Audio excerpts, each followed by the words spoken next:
खबर शामिल करते हैं सांगला हिल से।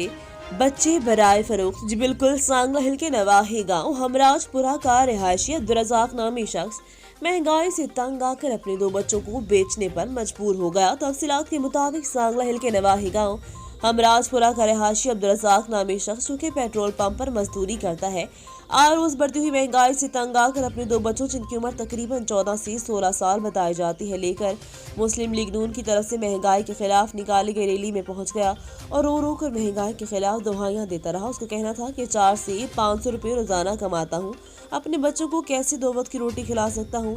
आज रोज बढ़ती हुई महंगाई और गुर्बत से तंग आकर अपने बच्चों को फरोख्त करना चाहता हूं ताकि वो तो 2 वक्त की रोटी खा सके। Sajid but, tehsil reporter, Jio Pakistan news.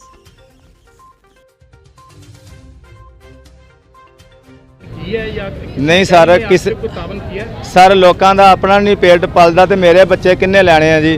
मैं इतने बड़े तरले ले ने कि भाई बच्चे रोटी तो लै जाओ, कोई रोटी इन्हों खवा दिया करे तो इन्हों को काम करा लिया करे जी। जिन्नी क महंगाई है, हर बंदे ने आख्या भाई असी रोटी नहीं दे सकते, फ्री घलना काम करने लिए, नालियां साफ करने वास्ते, कोई होर काम कराने वास्ते भेजने तो भेजते, असी रोटी भी नहीं इन्होंने दे सकते जी।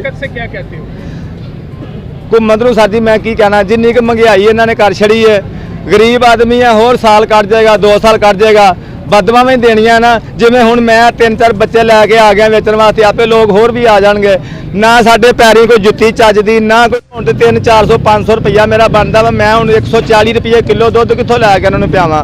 सब्जी है तो उन्होंने अग लगी पई, इन्नी महंगी है।